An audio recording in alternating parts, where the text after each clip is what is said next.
Let me tell you about a performance that plays out in restaurants across the world every night. The wine list arrives, the table falls silent, all eyes turn to see who will take the lead. When someone confidently navigates a wine list, they're not just ordering a drink, they're demonstrating cultural fluency, speaking a language that separates those who belong from those who don't. I'm Gabriel St. Charles, and like you, I wasn't born with a glass of Chateau Lafite in my hand. I was a kid from Singapore who grew up thinking that wine came in exactly two varieties, red and white. But I discovered that understanding wine just enough to navigate it with confidence could transform how I was perceived in rooms where opportunities lived. I've made more than my fair share of embarrassing mistakes, mispronouncing grapes, pairing reds with fish, once memorably attempting to send back a wine that was supposed to taste like a barnyard. Today I'll save you that learning curve, and after having done plenty of wine tastings in South Africa, France, and wine having become such an integral part of my daily interactions, I'll be sharing with you what I wish I knew 5 years ago. Not so you can go pretend to be a sommelier, but so you can participate in this ritual with the quiet confidence of someone who understands the code. Alright, let's be honest here. Wine is fundamentally fermented grape juice, but it's also one of the most potent cultural markers in existence. Understanding just enough about it opens doors in business, social, and even romantic settings that might otherwise remain closed. Here's what makes wine such a revealing social marker. Your approach to it instantly signals how you relate to culture broadly. The person who confidently names a specific region, rather than just saying white wine, demonstrates that they've developed personal taste. They're showing that they've invested time in understanding something beyond its surface value. And that approach translates across many domains of culture. As the philosopher Roger Scruton wrote, wine is not just an object of pleasure, but an object of knowledge, and the pleasure depends on the knowledge. Put in simpler terms, enjoying wine properly means knowing something about it. This isn't snobbery, but rather it's embracing the fullness of the experience. What makes wine knowledge so practical is that it crosses boundaries. Having a basic understanding of wine serves you equally well in a Silicon Valley boardroom, a Parisian bistro, or a Tokyo business dinner. It's a universal language of sophistication that translates across most developed societies. No matter what walk of life you're from, there's always going to be a situation that involves wine. Unless you're a Muslim, I guess. Now here's where most outsiders get it wrong. They think wine appreciation is about spending the most money or memorizing obscure facts. It's really not. It's more about having just enough knowledge to participate meaningfully in the ritual. I've seen people with $15 bottles command absolute respect from collectors with extensive cellars, simply because they could articulate what they enjoyed about that specific wine. Genuine enthusiasm, thoughtfully expressed, will always outrank a big budget. Now, instead of overwhelming you with wine encyclopedias, let me give you something a bit more useful, a framework for understanding almost any wine you'll encounter. Think of this as a mental map that helps you to place any bottle in context. For red wines, imagine a spectrum from light-bodied to full-bodied. On the light end, you have Pinot Noir, elegant, subtle, often described with terms like red berries and earth. On the fuller end, you have the Cabernet Sauvignon, bold, structured with notes of black fruit, cedar. In the middle sit wines like Merlot, Sangiovese. Now this spectrum isn't about quality, it's more about style.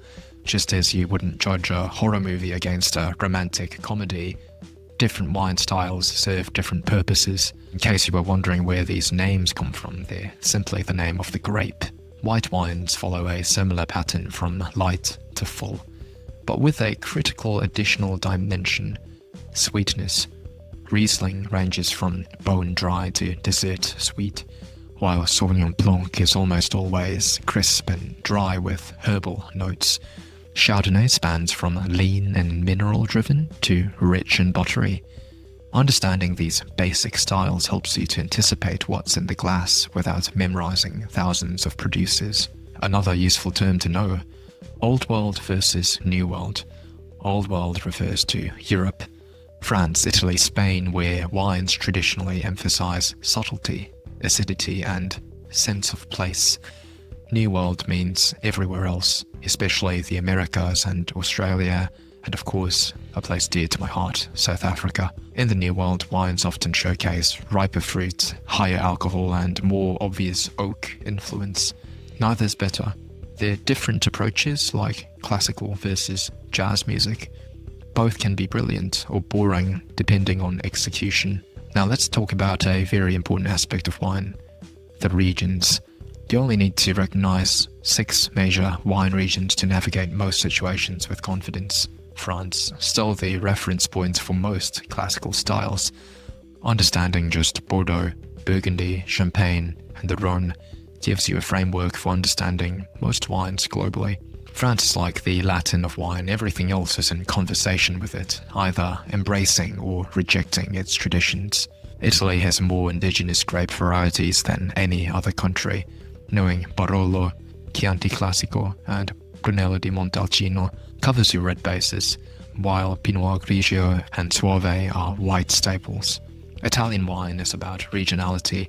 Each area has its own grapes, traditions, and food pairings. Spain, offering exceptional value and aging potential. Rioja and Ribera del Duero for reds, Albarino and Verdejo for whites. Spanish wines often give you access to mature bottles at prices that would be impossible from France. It's like finding a loophole in the wine world's pricing structure. Moving over to the New World, we've got United States, particularly California, Oregon, and Washington. American wines tend to be more fruit-forward and higher in alcohol than their European counterparts. They're not better or worse, just expressing a different philosophy, much like American culture itself. Australia and New Zealand, once known only for big, jammy Shiraz, now producing some of the world's most interesting cool climate wines.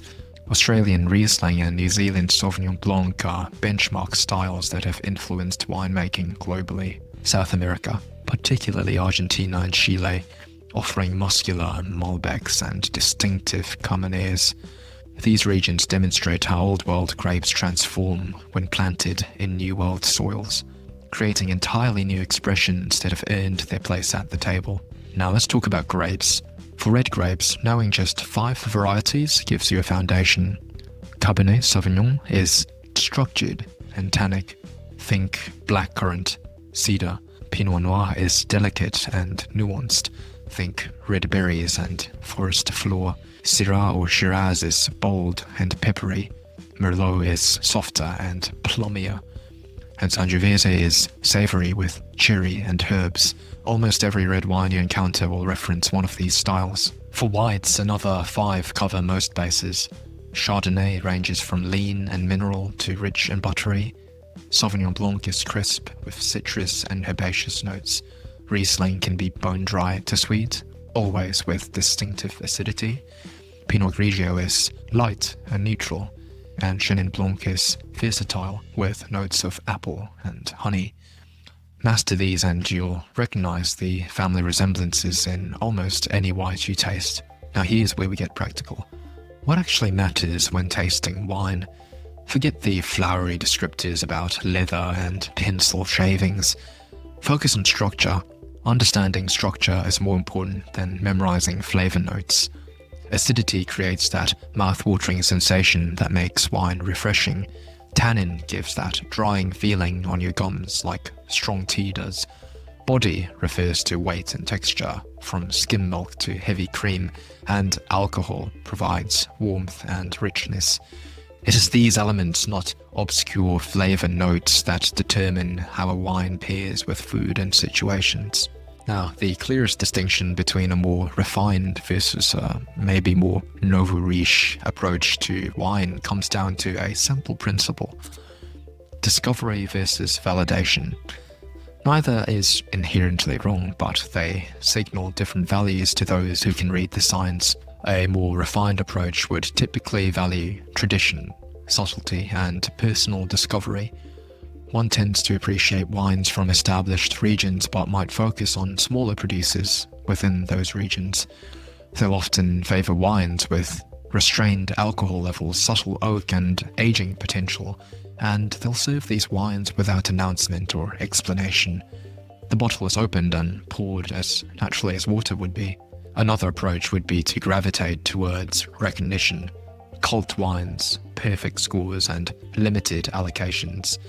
There's nothing wrong with seeking out the best, but announcing the rarity or price of a wine at dinner is the equivalent of leaving the price tag on a gift. As one collector told me over dinner in Paris, the truly confident serve extraordinary wine in ordinary moments and discuss it only if asked. The wine, like wealth itself, is present but not spotlighted. Traditional approaches also tend to value provenance and patience.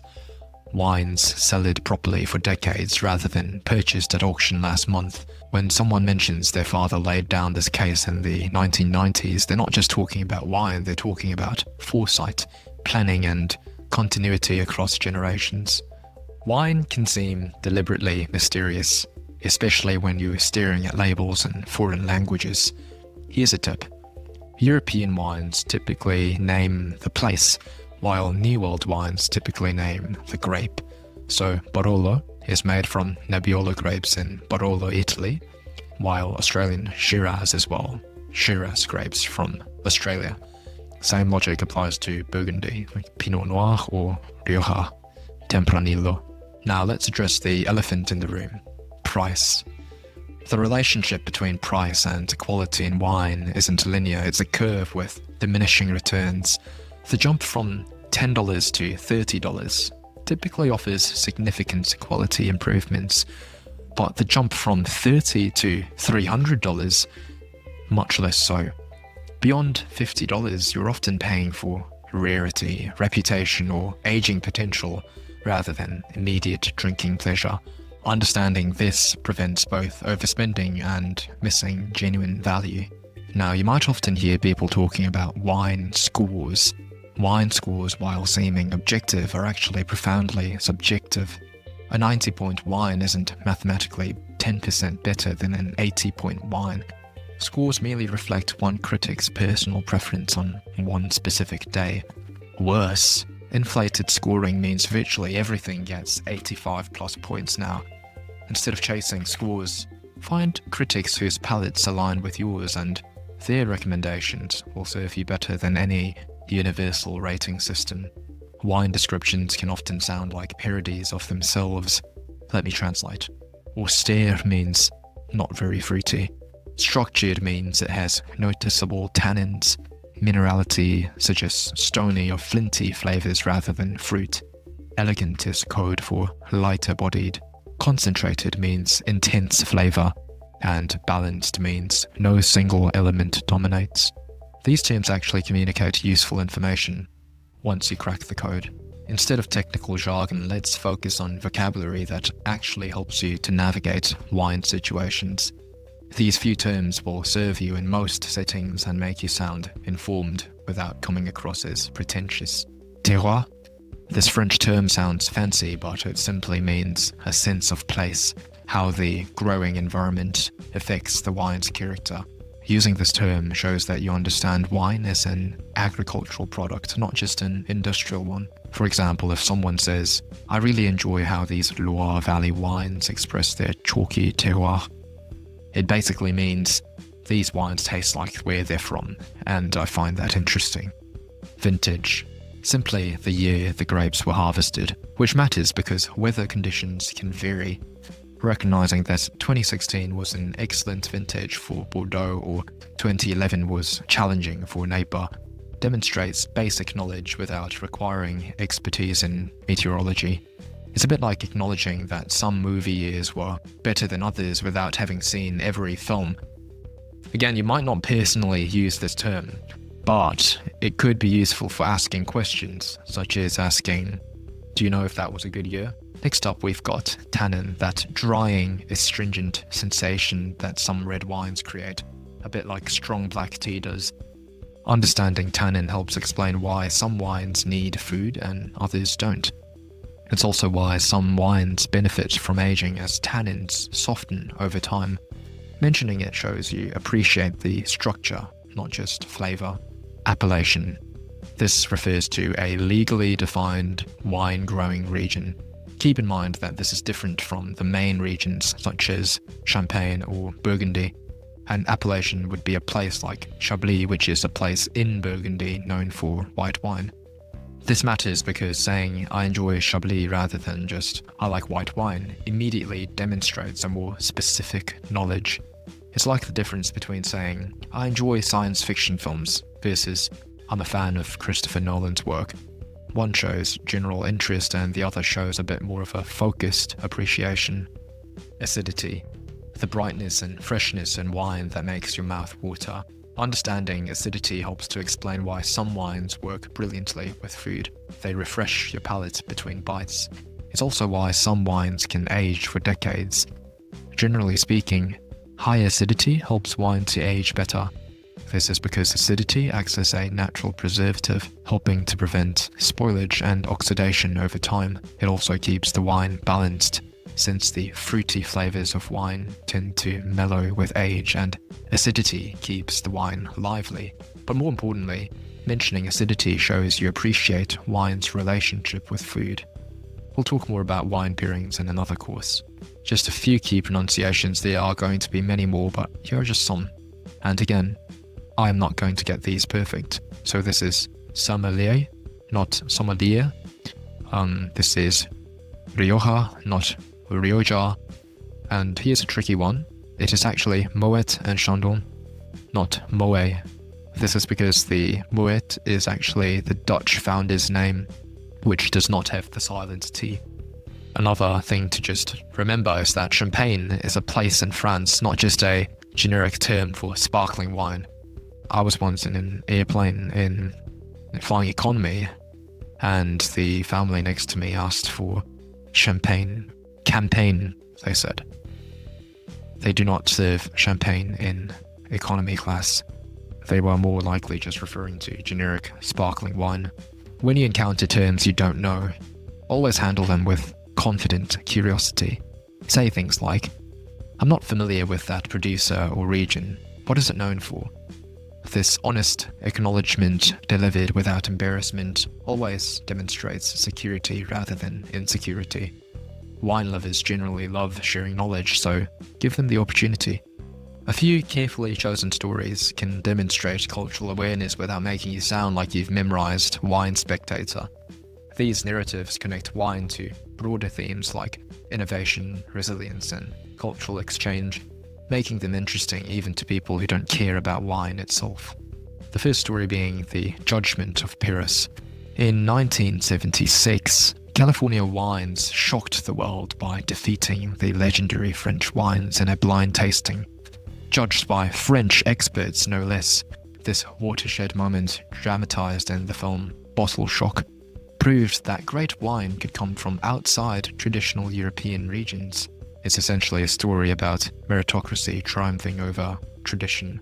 I've always found this a funny story to bring up in the context of a conversation where both parties acknowledge that, we don't have the most refined palate, and evidently even wine tasting experts can go against their biases sometimes. Then another story is the phylloxera disaster. In the late 19th century, an American aphid nearly wiped out European vineyards entirely. The solution was grafting European vines onto American rootstock, which was naturally resistant. So today, virtually all European vines actually grow on American roots, a perfect metaphor for how innovation often emerges from times of crisis. This is an interesting enough fact to be able to bring up casually. One might say, it's remarkable to think that nearly every European vine today is actually part American. Another story. The Sideways Effect. After the 2004 film, Sideways featured a character who refused to drink Merlot while praising Pinot Noir. Merlot sales plummeted while Pinot Noir prices soared. Ironically, the character's prized wine, Cheval Blanc, was primarily Merlot-based. This demonstrates how powerful popular culture shapes supposedly refined tastes. You might bring the story up while making a comment about how much our preferences are influenced by cultural cues rather than personal taste. It's a way to acknowledge the social construction of taste without sounding cynical. Lastly, we have the Dom Perignon myth. Contrary to popular belief, the monk Dom Perignon did not invent champagne or exclaim, "Come quickly, I am tasting stars," when he first tasted it. In fact, he spent much of his career trying to prevent wine from becoming sparkling, as this was considered a fault in his time. The marketing mythology was created centuries later. This is a fun story to share in the context of saying something like, I find it ironic that Dom Perignon, whose name is on one of the most famous champagnes, actually spent his life trying to prevent wines from becoming sparkling, and that those famous words about tasting stars were invented by an ad agency in the 19th century. It's a reminder that much of what we think we know about things is actually just clever marketing. Now, here's how to engage meaningfully in wine conversations, whether you're with a sommelier, a collector, or just a dinner guest. Remember that the quickest way to show cultural fluency isn't through displaying knowledge, it's through asking insightful questions. When ordering in restaurants, try these approaches with the sommelier. You can say something like, "We're enjoying the tasting menu.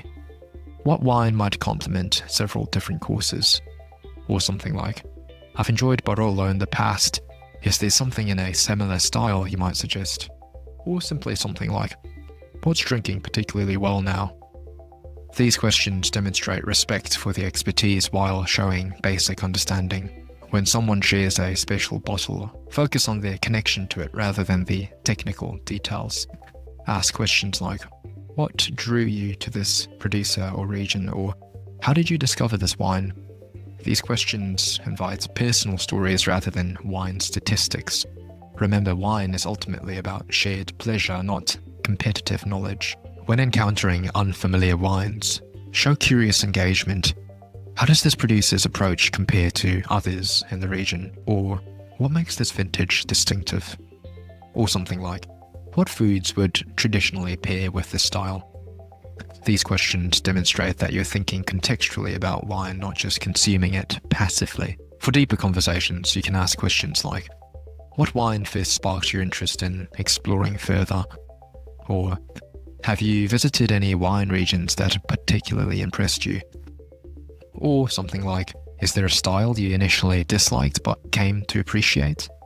These questions reveal wine as a journey of discovery rather than a static display of status. When out of your depth, as always, recover with honest curiosity. Say something like, "I'm still developing my understanding of that region. What should I know about it?" Or, "That's a technical term that I'm not familiar with. How does it affect the wine?" Delivered with confident humility, these responses demonstrate security rather than insecurity. The truly knowledgeable are always still learning. Before we demonstrate what to say, let's cover what never to do physically. Wine has its own choreography, small gestures that signal whether you understand the culture or not.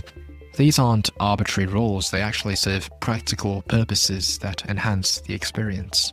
First, always hold a wine glass by the stem, never by the bowl. This isn't a pretension, it's practicality. Your hand warms the wine and fingerprints obscure the clarity. Plus, it looks infinitely more elegant. When you see someone cupping a wine glass like a brandy snifter, that's how you know that they're new to this world. But that doesn't mean that you should go call that out, because they could just be holding it that way for a few seconds out of convenience, and that guy might know a lot more about wine than you do. When pouring or being poured for, never fill a wine glass more than 1/3 full. This allows space for swirling to release the aromas and prevents spillage during animated conversation. If you're hosting, pour for others before yourself, and if you're a guest, allow others to pour for you when possible. It's a gesture of hospitality they want to extend. When tasting wine, follow this simple sequence. First, look at the color and the clarity, but don't comment unless specifically asked. Swirl it around gently to release the aromas. 3 small circles are enough, you're not trying to make a whirlpool. Smell before tasting, since 80% of flavor comes through your nose. Then taste and consider how it changes in your mouth.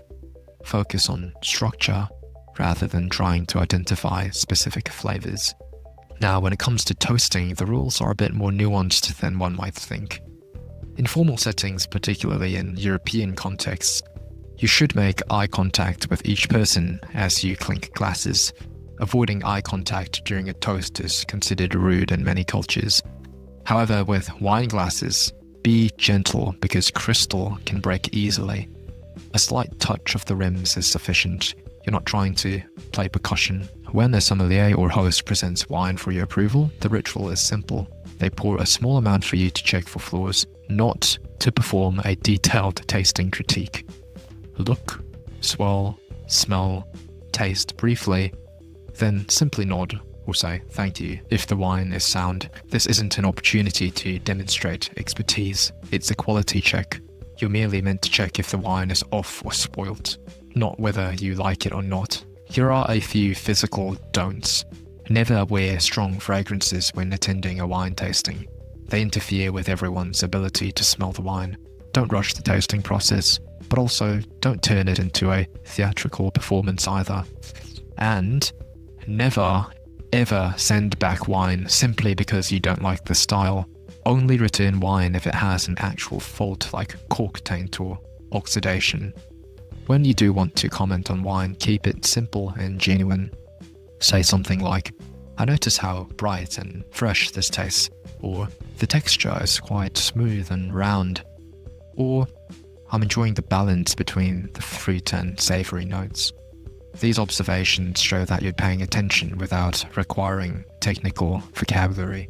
Here are more things to never do or say, these errors that immediately mark you as someone who doesn't understand the culture. These aren't about expertise, they're about respecting the social context of wine that most cultured people would have grown up with. For one, never make sweeping pronouncements about wine, declaring, I don't drink white wine, or French wines are superior to all others. This signals closed-mindedness rather than discernment. Wine appreciation is contextual. The right wine depends on the food, the weather, the occasion, the company. Categorical statements suggest that you're performing knowledge rather than engaging with the experience. Also, never equate price with quality or make cost the focus of the discussion. Nothing signals insecurity faster than asking for your finest Cabernet or commenting on a wine's price in either direction. I once witnessed someone at a business dinner ask the sommelier to identify the most expensive bottle, only to have his more sophisticated host order a $60 alternative, suggesting that, it would pair perfectly with their meal. It was very awkward. It's also important to never fake knowledge you don't have. If you don't recognize a producer or a region, don't guess or bluff. The quickest way to lose credibility is claiming to detect hints of forest floor and tobacco after someone else mentioned those exact descriptors. You're not impressing anyone, you're rather demonstrating that appearing knowledgeable matters more to you than being genuine. Lastly, never criticize someone else's wine selection.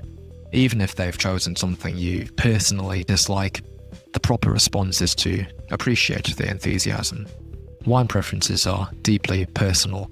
Critiquing someone else's choice is like critiquing the taste in music. When I was in Stellenbosch in South Africa, I once saw a guest try to lecture a host about serving temperature, not realizing that the host was a third-generation winemaker. The silence that followed was excruciating. Again, if you make a mistake, always cover with honesty. Say something like, I'm still developing my palate, but I'm enjoying the journey. Humility delivered with confidence is disarming, like admitting that you're still learning a language while still attempting to speak it anyway. People respect the effort more than perfect execution. Developing a genuine position on wine can be very useful, even with limited knowledge. The goal isn't to pretend expertise, but to find an authentic connection to the experience. After all, nothing says, I don't belong here, quite like rehearsed wine talk that doesn't align with your actual preferences. Remember that people that grew up in this world can smell bullshit a mile away. Start by identifying what genuinely appeals to your palate. Perhaps you enjoy the bright acidity of a Sauvignon Blanc or the rich complexity of an aged Rioja. This gives you an authentic starting point based on actual preference rather than prestige. Personal taste, honestly expressed, always earns far more respect than parroting critiques' opinions. Again, you don't have to know everything that you like, but at least know some things that you like. Learn to be comfortable expressing, developing preferences. You might say something like, I found that I generally enjoy the minerality of Chablis rather than oaky California Chardonnays, though I'm still exploring different styles. Or something like, I don't have an extensive cellar, but I've been enjoying discovering Spanish reds lately. They seem to offer exceptional value. These statements show self-awareness without apology. When you have minimal knowledge, engage through curiosity rather than assertion. It's okay to admit and say something like, I'm relatively new to wine appreciation. What would you recommend as a good starting point for exploring Burgundy? Or, I'm interested in developing a better understanding of what makes certain vintages special. How did you begin learning about that? These approaches position you as a thoughtful learner rather than an ignorant outsider. In business settings, wine knowledge should facilitate connection, not create distance. This is not the time to show off or try to compete with your client's knowledge. Defer to your client's preferences. Use wine to build rapport, not to demonstrate superiority. Remember that the primary goal is relationship building, not wine appreciation for its own sake. Business deals have been lost from wine snobs trying to impress with their knowledge rather than listening to what the potential client actually enjoyed. Let's bring this all together with practical scenarios where wine knowledge serves a specific purpose beyond mere appreciation. These situations show why understanding wine as a cultural knowledge matters in professional and social contexts. At a business dinner, confidently narrow down choices by category. You might say something like, since we're having a mix of fish and meat dishes, perhaps let's get a bottle of something versatile like a Pinot Noir or a fuller-bodied white, then defer to the sommelier. What would you recommend in that style for around $75? This approach demonstrates sufficient knowledge without making wine the focus of the evening. You've demonstrated cultural fluency while keeping attention on the actual business purpose. A subtle flex, if you might. When visiting wine regions with colleagues or clients or friends, do minimal homework on the area's signature styles and ask thoughtful questions that connect wine to broader interests. Ask questions like, have changing climate patterns affected your approach here? Or questions like, how does your winemaking philosophy differ from your neighbors?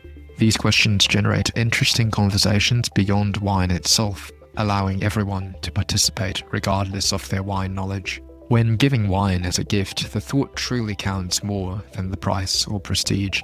A $30 bottle selected specifically based on the recipient's preferences or a shared experience shows far more sophistication than an expensive trophy wine.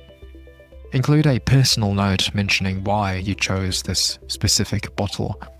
For example, this bottle reminded me of that wonderful dinner in Barcelona. This creates meaning beyond the liquid itself. When hosting, remember that wine should facilitate conversation, not dominate it.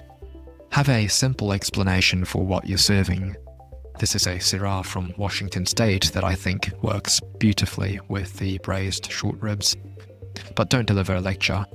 Offer choices when appropriate, but never make guests feel judged for their preferences.